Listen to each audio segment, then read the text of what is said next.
La noche cae sobre un hospital de Ciudad de México. Las luces blancas no distinguen entre gloria y olvido. A los 96 años, Rosita Quintana yace en una cama tras una cirugía por un tumor en la tiroides. Afuera no hay cámaras, no hay aplausos, solo silencio. Durante décadas lo tuvo todo: fama, amor del público, una carrera dorada.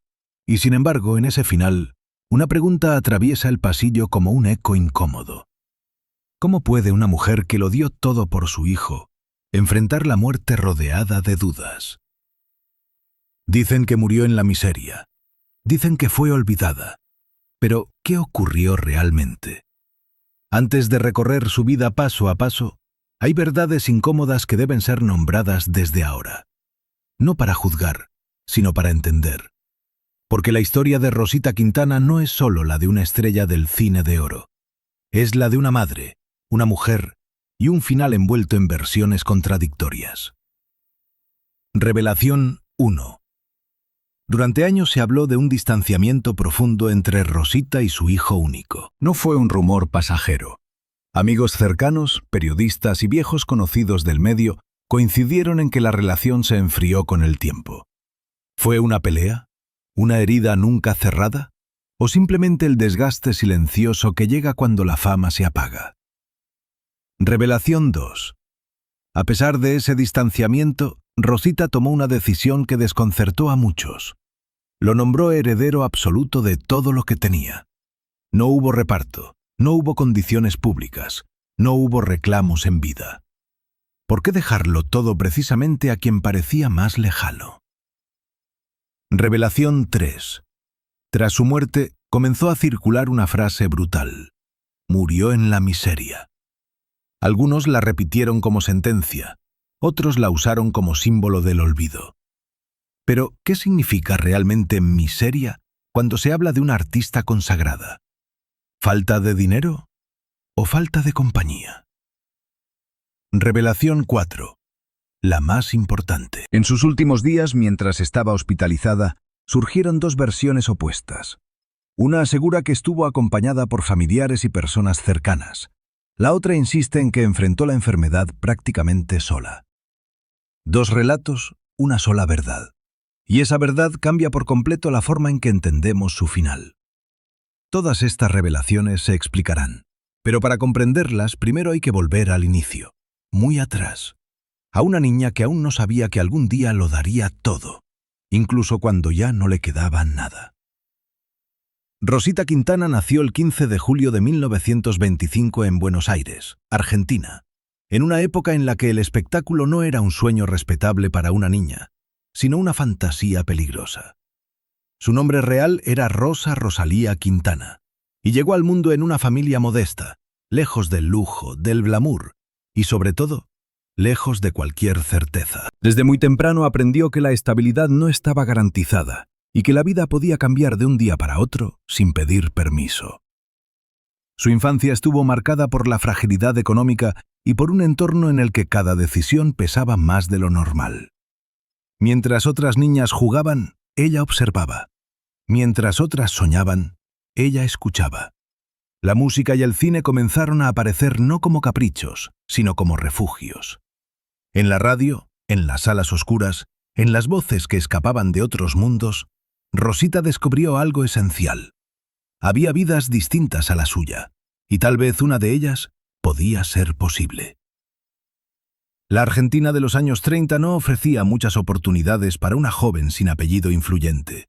Sin embargo, Rosita poseía algo que no se aprendía en ninguna escuela: presencia. No era solo belleza, era una mezcla de melancolía, firmeza y una madurez prematura que llamaba la atención incluso cuando permanecía en silencio. Aquella cualidad sería con el tiempo su pasaporte y también su condena. La decisión que cambiaría su destino no fue tomada de un día para otro. Migrar a México significaba abandonar raíces, familia, idioma emocional. Significaba empezar de cero en un país extraño, con reglas distintas y un medio artístico implacable. Pero también significaba apostar todo a una sola carta. Rosita no tenía red de seguridad. Si fallaba, no habría retorno glorioso. México la esperaba sin promesas. No la aguardaba el éxito, ni el amor del público, ni la historia. Solo había incertidumbre. Pero esa incertidumbre era preferible a una vida ya escrita. En ese momento, sin saberlo, Rosita comenzó a construir el patrón que se repetiría toda su vida. Entregarlo todo, incluso antes de saber si alguien estaría ahí para recoger los pedazos. Porque mucho antes de ser madre, antes de ser estrella, Rosita ya había aprendido una lección silenciosa. Nadie regala nada. Y quien quiera brillar, deberá pagar el precio. La infancia de Rosita Quintana no estuvo hecha de escándalos ni de tragedias espectaculares. Fue en cambio una suma constante de pequeñas carencias, de silencios prolongados y de responsabilidades asumidas demasiado pronto. Creció en un hogar donde el esfuerzo era una obligación diaria y donde los sueños no se decían en voz alta, porque soñar podía ser interpretado como una falta de realismo. Esa atmósfera moldeó su carácter, reservada, observadora, acostumbrada a no pedir nada. Desde muy joven comprendió que el afecto no siempre se expresaba con palabras y que muchas veces se demostraba trabajando, resistiendo, callando. Aquella educación emocional la preparó para el aplauso, pero no para la soledad que suele esconderse detrás de él. Rosita aprendió a sostenerse sola, a no depender de nadie, a seguir adelante incluso cuando no había certezas. Esa fortaleza temprana sería admirada más tarde. Pocos entenderían el costo. La idea de emigrar no nació como una aventura romántica, sino como una necesidad. Argentina comenzaba a quedarle estrecha, no por falta de talento, sino por falta de oportunidades reales para una joven sin padrinos ni apellidos ilustres. México, en cambio, vivía un momento irrepetible. El cine se transformaba en industria, las historias cruzaban fronteras y el público necesitaba nuevos rostros. No era garantía de éxito, pero sí una posibilidad concreta. Y Rosita estaba dispuesta a apostar todo por una sola posibilidad. Dejar su país significó una ruptura emocional profunda. No solo abandonó una geografía, sino también una identidad segura.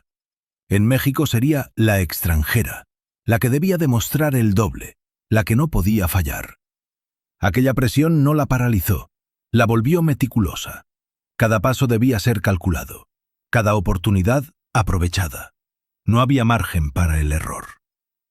Sus primeros años en México estuvieron lejos del brillo. Hubo trabajos pequeños, audiciones silenciosas, puertas que se abrían solo a medias. Rosita observaba cómo otras llegaban con recomendaciones, con apoyos invisibles. Ella no tenía nada de eso. Solo disciplina, una presencia magnética y una determinación casi obstinada. Aprendió a esperar, a no desesperar, a construir su lugar sin hacer ruido.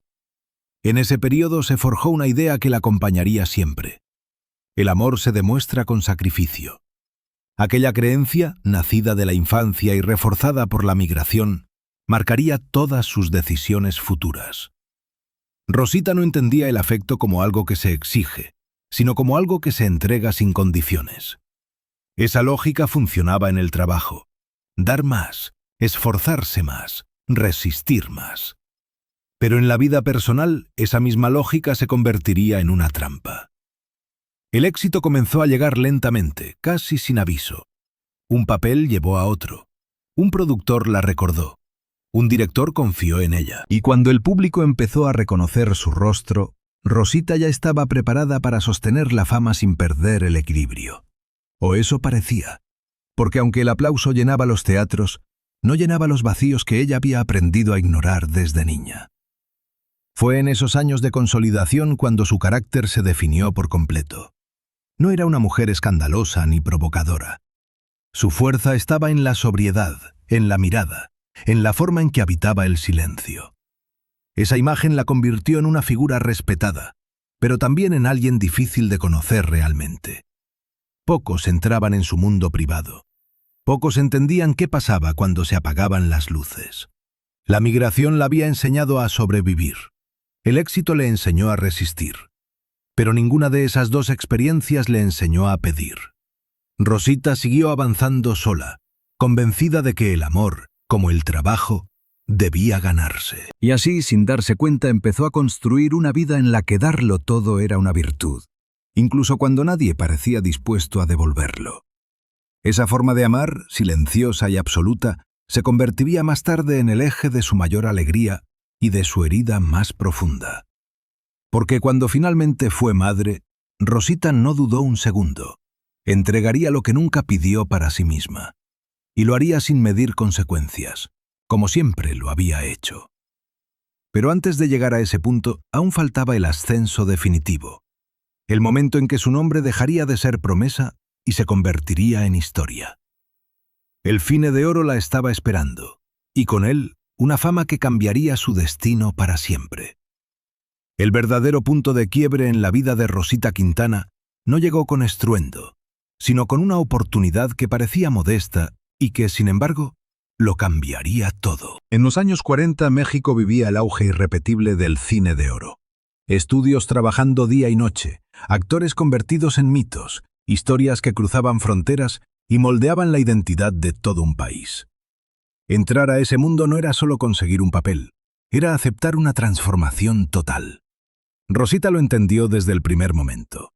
Su llegada a la pantalla grande no fue producto del azar, sino del trabajo silencioso que había acumulado durante años. Cuando apareció por primera vez ante el público mexicano, no lo hizo como una promesa ingenua, sino como una mujer ya hecha, con una mirada que transmitía experiencia, melancolía y una fuerza contenida que la diferenciaba del resto. Los directores notaron algo particular en ella. No necesitaba exagerar para conmover. Bastaba con su presencia. Poco a poco comenzaron a confiarle personajes más complejos, mujeres con conflicto interno, figuras que no solo acompañaban al protagonista masculino, sino que sostenían la historia. El público respondió de inmediato. Su rostro empezó a repetirse en carteles, revistas y marquesinas. La crítica la respetaba, la industria la valoraba. Rosita había llegado al centro mismo del sistema que había soñado desde la adolescencia. Sin embargo, ese ascenso tuvo un costo invisible. La fama exigía disponibilidad absoluta, jornadas interminables, giras promocionales, rodajes consecutivos. La vida personal quedaba siempre para después. Rosita aceptó esa regla sin protestar. Para ella el trabajo no era solo una profesión, era la garantía de no volver atrás. Cada éxito reafirmaba su decisión de haberlo dejado todo. Cada aplauso justificaba las ausencias. En ese contexto también se abrió paso en la música. Su voz, sobria y cargada de emoción, encontró espacio en canciones que reforzaban su imagen pública. Una mujer elegante, contenida, intensa sin estridencias.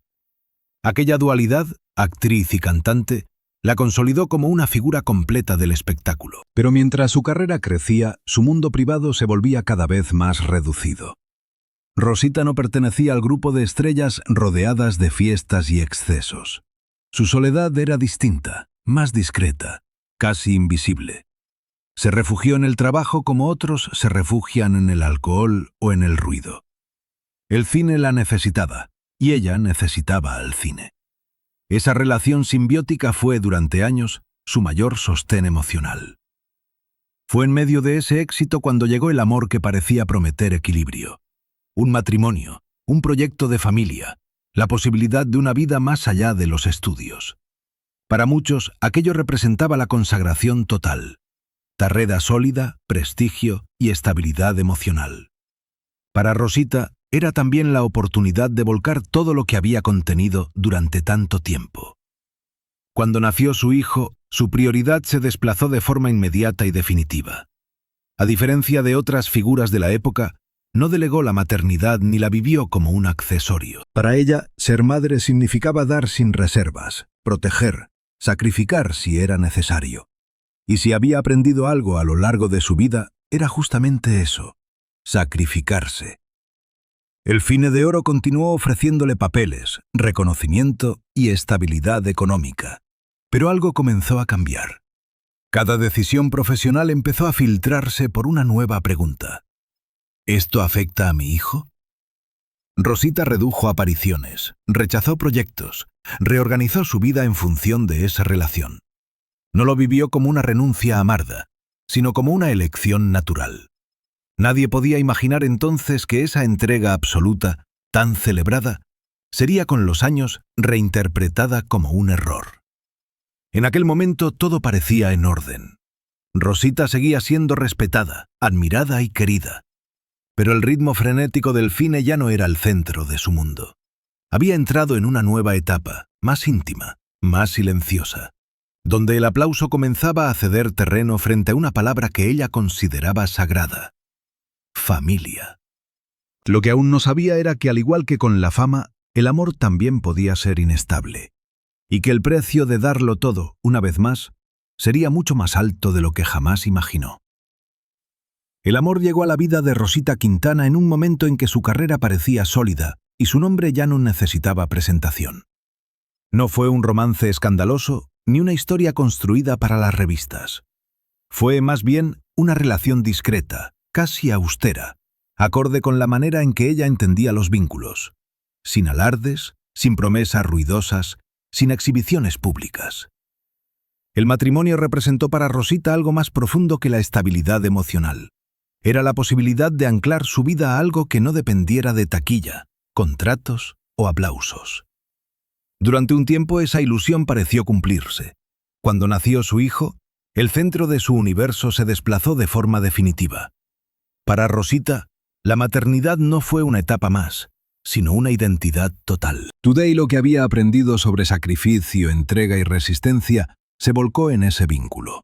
No había medias tintas, no había reservas. Ella entendía el amor maternal como una responsabilidad absoluta. Estar siempre, proteger siempre, ceder siempre. En una industria donde muchas mujeres delegaban la crianza para sostener la fama, Rosita tomó el camino opuesto. Redujo compromisos, reorganizó prioridades y comenzó a construir una vida más cerrada, menos visible, pero, según creía, más auténtica. Durante los primeros años, esa decisión fue celebrada en silencio. No hubo reproches públicos ni consecuencias inmediatas. Rosita seguía recibiendo respeto del medio, aunque su presencia se volvió más esporádica. Para ella, eso no era una pérdida. El verdadero éxito estaba en casa. Sin embargo, con el paso del tiempo, comenzaron a aparecer las primeras grietas. No en la forma de grandes conflictos, sino de pequeñas ausencias emocionales, de silencios prolongados, de una distancia que crecía sin que nadie supiera exactamente cuándo había empezado. El hijo creció en un entorno marcado por el contraste. Por un lado, una madre fuerte, presente, protectora hasta el extremo. Por el otro, una figura pública que había renunciado parcialmente a su brillo por ese mismo amor. Rosita nunca reprochó esa renuncia. Al contrario, la asumió como un acto natural. Pero el mundo alrededor cambió. Las dinámicas familiares se transformaron. Las generaciones comenzaron a hablar lenguajes distintos. Y aquello que ella entendía como cuidado, el otro empezó a percibirlo como presión. La relación madre-hijo se volvió compleja.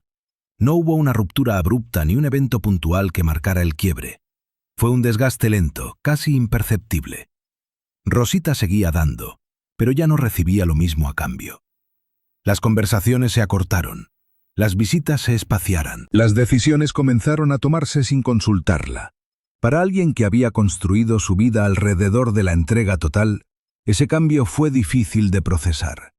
Pero fiel a su carácter, Rosita no confrontó. Calló. Esperó. Confió en que el tiempo corregiría lo que ella no sabía nombrar. Mientras tanto, el matrimonio también se fue apagando. La relación que alguna vez prometió equilibrio terminó convertida en un vínculo distante, más funcional que afectivo. No hubo grandes escándalos ni titulares explosivos, pero sí una sensación constante de soledad compartida. Rosita se encontró, una vez más, sosteniendo un proyecto emocional casi en solitario. Y una vez más, eligió resistir antes que reclamar. Con el paso de los años, la industria del cine cambió de rostro. Nuevas estrellas ocuparon los espacios que ella había dejado. El cine de oro quedó atrás, convertido en memoria y nostalgia. Rosita, ya retirada de los reflectores, comenzó a vivir una vida cada vez más discreta. Para muchos era una leyenda viva, para otros una figura del pasado. Para ella, simplemente una mujer que había cumplido con todo lo que creía correcto. Fue en esa etapa cuando el distanciamiento con su hijo se hizo más evidente. No era una ausencia total, pero sí una relación marcada por la formalidad. Los gestos espontáneos desaparecieron. Las decisiones importantes ya no pasaban por ella. Rosita observaba ese alejamiento con una mezcla de tristeza y resignación. Nunca lo verbalizó públicamente. Nunca buscó aliados ni expuso su dolor. Como había hecho toda su vida, prefirió cargar sola con lo que sentía. Paradójicamente fue también en esos años cuando tomó la decisión que más tarde desataría polémica: definir el destino de sus bienes. Rosita no tenía grandes fortunas ni imperios económicos, pero sí lo suficiente para dejar una herencia clara. Y cuando llegó el momento de decidir, no dudó. Todo sería para su hijo. No como recompensa, no como negociación, sino como acto final de amor. Para ella el vínculo maternal no se anulaba por la distancia. Un hijo seguía siendo un hijo, incluso cuando ya no estaba cerca. Esa elección aparentemente simple encerraba una lógica profunda y dolorosa. Rosita no concebía el amor como algo que se mide por la reciprocidad. Para ella, amar era dar incluso cuando no había garantías. Esa filosofía había guiado su carrera, sus relaciones y su maternidad. Y también la había llevado una y otra vez a aceptar la soledad como parte del camino. Con los años, su salud comenzó a deteriorarse. El cuerpo, que durante décadas había resistido jornadas extenuantes y silencios emocionales, empezó a pasar factura. Las visitas médicas se hicieron más frecuentes, los diagnósticos más serios. Rosita enfrentó esa etapa con la misma discreción que había marcado toda su vida. Sin dramatizar, sin pedir atención, sin convertir su fragilidad en espectáculo. Fue entonces cuando la distancia emocional se volvió física. Menos llamadas, menos encuentros, menos presencia. Para el mundo exterior, Rosita simplemente envejecía. Para ella era otra forma de pérdida. Y aún así nunca retiró su decisión, nunca modificó su voluntad, nunca puso condiciones. Lo había decidido todo hacía tiempo, dar hasta el final. Cuando finalmente llegó la enfermedad que la llevaría al hospital, Rosita ya estaba acostumbrada al silencio.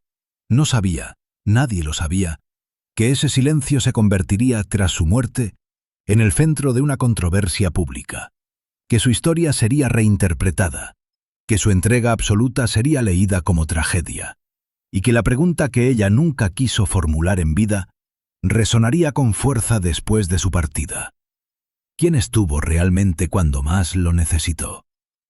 Pero antes de responder esa pregunta, aún falta recorrer el tramo más oscuro de su historia, el de la decadencia física, el retiro definitivo y los últimos días que sellaron su destino y su leyenda. El retiro de Rosita Quintana no fue anunciado con discursos ni homenajes multitudinarios.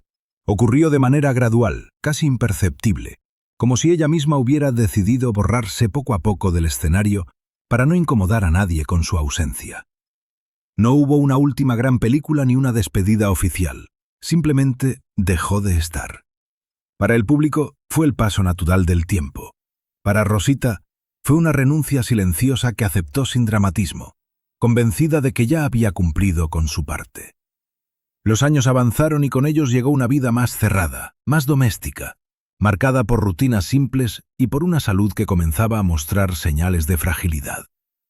El cuerpo, que durante décadas había sostenido jornadas interminables y exigencias emocionales profundas, empezó a reclamar atención. Aparecieron los controles médicos, las consultas frecuentes, los diagnósticos que obligaban a reducir el ritmo. Rosita no se quejaba, no buscaba compasión. Afrontaba cada limitación como había afrontado todo en su vida, con dignidad y silencio. A medida que su mundo se reducía, también se reducía su círculo. Algunas amistades se diluyeron con el tiempo, otras quedaron ancladas en la nostalgia. El teléfono sonaba menos, las visitas se espaciaron. No era abandono explícito, sino una forma moderna de distancia. Todos sabían quién era, pocos estaban presentes. La relación con su hijo, ya marcada por años de frialdad emocional, se volvió más esporádica. No había rupturas definitivas ni escenas dramáticas, pero tampoco había cercanía. Rosita interpretaba esa lejanía como parte del orden natural de las cosas. Nunca reclamó, nunca exigió. Había construido su identidad sobre la idea de no pedir. Con el paso del tiempo, la enfermedad se volvió más concreta. Los médicos detectaron un tumor en la tiroides que requería intervención quirúrgica. A sus 96 años, la decisión no era sencilla. Pero Rosita aceptó el procedimiento con la serenidad de quien ya no discute con el destino. Ingresó al hospital sin cámaras, sin titulares, sin esa atención mediática que había marcado su juventud. En ese espacio clínico, donde todos los pacientes son iguales, Rosita dejó de ser un mito y volvió a ser simplemente una mujer anciana enfrentando su vulnerabilidad. Fue allí donde comenzó a construirse la versión más controvertida de su historia. Mientras algunos afirmaban que estuvo acompañada por familiares y personas cercanas, otros insistían en que atravesó ese proceso prácticamente sola. Dos relatos opuestos comenzaron a circular casi al mismo tiempo, alimentando una narrativa confusa que nadie se ocupó de aclarar del todo. Rosita no habló, no desmintió, no explicó. Su salud se deterioró tras la cirugía. Las complicaciones propias de la edad hicieron el resto. Los días en el hospital se volvieron más largos. El silencio más pesado. En ese contexto, la pregunta que ella nunca formuló en voz alta comenzó a imponerse desde afuera. ¿Quién estaba realmente a su lado? Para algunos, la presencia física de ciertos familiares bastaba para negar cualquier idea de abandono. Para otros, la ausencia de gestos visibles, de acompañamiento constante, de palabras públicas, era suficiente para hablar de soledad. La verdad, como suele ocurrir, quedó atrapada entre versiones parciales. Rosita falleció el 23 de agosto de 2021 en Ciudad de México. Tenía 96 años. La noticia se difundió con respeto, pero sin el impacto que habría tenido décadas atrás. Hubo mensajes de condolencias, recordatorios de su carrera, homenajes tardíos. Pero también surgió, casi de inmediato, una frase que se repetiría con crueldad. Murió en la miseria. Aquella sentencia se propagó sin matices, sin contexto, sin una definición clara de lo que realmente significaba. No se trataba de miseria económica en términos estrictos, sino de una interpretación emocional. La idea de que una mujer que lo dio todo había terminado sin compañía, sin reconocimiento tangible, sin el calor humano que había ofrecido durante toda su vida. Esa narrativa encontró terreno fértil porque encajaba con una lógica conocida, la del artista olvidado, la madre sacrificada, la estrella que se apaga en silencio. Pero también simplificaba una historia mucho más compleja. Rosita no vivió en la indigencia, no fue abandonada en un sentido absoluto. Lo que sí enfrentó fue algo más difícil de medir: la distancia emocional, la reducción progresiva de vínculos, la sensación de que su mundo se había ido cerrando sin que ella supiera cómo detenerlo. Tras su muerte, el tema de la herencia volvió a poner el foco sobre la relación con su hijo. Al confirmarse que él era el único heredero, las especulaciones se intensificaron. Para algunos era la prueba de una injusticia, para otros la confirmación de un amor incondicional. Rosita no dejó cartas públicas ni declaraciones finales que explicaran su decisión. No dejó reproches escritos, solo dejó un acto coherente con toda su vida: dar sin exigir. Esa coherencia fue paradójicamente la polémica, porque en una sociedad acostumbrada a medir el amor por la reciprocidad, el gesto de Rosita resultaba incomprensible. ¿Por qué dejarlo todo a quien no estuvo siempre? ¿Por qué no protegerse aunque fuera al final? La respuesta no está en los documentos ni en los rumores, sino en la forma en que Rosita entendía el afecto. Para ella, amar no era negociar, era entregarse. Esa filosofía la había llevado a la cima y también la había acompañado en la caída.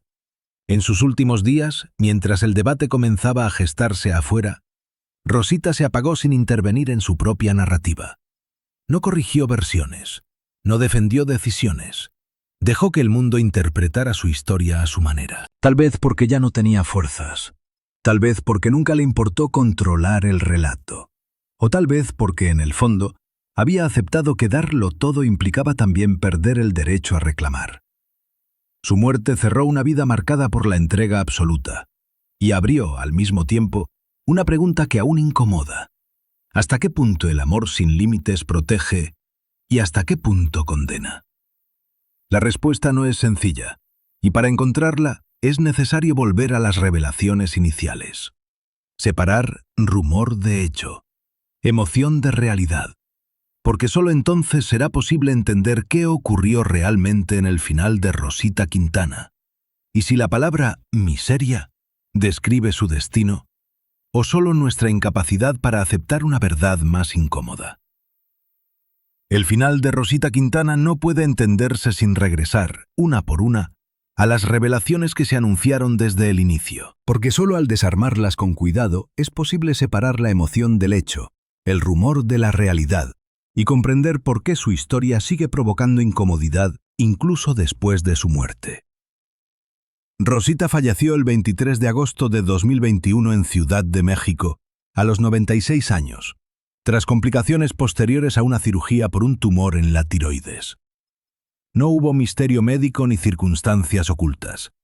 Fue el desenlace de una edad avanzada y de un cuerpo que ya había resistido demasiado. Su muerte fue confirmada por instituciones culturales y por la comunidad artística, que recordó su trayectoria con respeto, aunque sin la magnitud que habría tenido en los años del cine de oro. El país que alguna vez la aplaudió, ahora la despedía con discreción, como si su figura perteneciera a otra era. Ese contraste fue el primer elemento que alimentó la narrativa de abandono. Sin embargo, cuando se analizan los hechos con mayor detenimiento, la imagen se vuelve más compleja. Revelación 1. El distanciamiento con su hijo. Sí, existió. No fue una invención ni una exageración mediática. Diversas fuentes coincidieron en que la relación se había enfriado con el paso de los años y que el contacto era esporádico. Pero distanciamiento no es sinónimo automático de abandono total. No hubo denuncias, ni reclamos públicos, ni rupturas definitivas. Fue una relación marcada por la distancia emocional, no por la negación absoluta. Rosita nunca habló mal de su hijo ni lo señaló como responsable de su soledad. Eligió el silencio, incluso cuando ese silencio la perjudicaba. Revelación 2. La herencia. Aquí el desconcierto fue mayor. A pesar de la frialdad del vínculo, Rosita decidió dejarle todo a su hijo. No dividió bienes, no estableció condiciones, no cambió su voluntad en el último momento. Esta decisión, que para muchos resultó incomprensible, fue completamente coherente con su manera de amar. Rosita nunca entendió el afecto como un intercambio. Para ella, el amor materno no se cancelaba por la distancia ni se negociaba con presencia. Dejarlo todo no fue un premio, sino un gesto final de coherencia. No fue debilidad, fue convicción. Revelación 3. La famosa frase «murió en la miseria». Aquí es donde la narrativa se vuelve más engañosa. Rosita no murió en la indigencia ni en el abandono económico. No vivía en la calle, no carecía de atención médica, no fue despojada de sus bienes. La miseria, a la que muchos se refirieron, fue simbólica, emocional, construida a partir de una lectura externa de su final. Se trató más de una metáfora cruel que de una descripción real. Pero las metáforas, cuando se repiten sin contexto, se transforman en verdades aceptadas. Y esa palabra quedó adherida a su nombre con una facilidad inquietante. Revelación 4. La más delicada. ¿Estuvo sola en el hospital? Aquí las versiones se contradicen. Algunas fuentes aseguraron que hubo familiares y personas cercanas presentes durante su internación. Otras insistieron en que la acompañaron más los silencios que las visitas. No existe un registro definitivo que confirme una u otra versión de manera absoluta. Y quizá ese sea el punto más incómodo. La verdad no es tajante. Rosita no estuvo completamente sola, pero tampoco estuvo rodeada de la contención que muchos esperarían para una figura de su talla. Hubo presencia, pero no abundancia. Hubo compañía, pero no calor constante. Esa ambigüedad es la que alimentó el debate, porque no se trata solo de quién estuvo físicamente, sino de quién estuvo emocionalmente. Al final, Rosita Quintana murió como había vivido en sus últimos años. En silencio, sin escándalos, sin reclamos, sin explicaciones públicas. No dejó cartas para aclarar malentendidos ni entrevistas de despedida. Permitió que su historia fuera interpretada por otros, aun sabiendo que esas interpretaciones podían ser injustas. Tal vez porque nunca le interesó defenderse. Tal vez porque asumió que darlo todo implicaba también renunciar al control del relato. Su vida fue un ejemplo extremo de entrega, a su trabajo, a su público, a su hijo. Y esa misma entrega fue leída al final como tragedia. La lección que deja Rosita no es cómoda. No ofrece héroes ni villanos claros. No permite sentencias simples. Su historia obliga a preguntarnos hasta qué punto idealizamos el sacrificio y cuán poco sabemos acompañar a quienes lo practican. Porque Rosita no fue derrotada por la pobreza ni por el olvido absoluto, sino por una forma de amar que no conocía límites ni defensas. Y quizá esa sea la revelación más dura de todas. A veces, darlo todo no garantiza nada. Solo deja una pregunta flotando en el aire, incómoda y persistente. ¿Quién cuida a quienes nunca aprendieron a pedir? Si esta historia te hizo reflexionar, si te obligó a mirar más allá del rumor y del titular fácil, suscríbete, comparte y acompáñanos en el próximo relato. Porque detrás de cada leyenda hay una vida real, y casi siempre, una herida que nunca se cerró.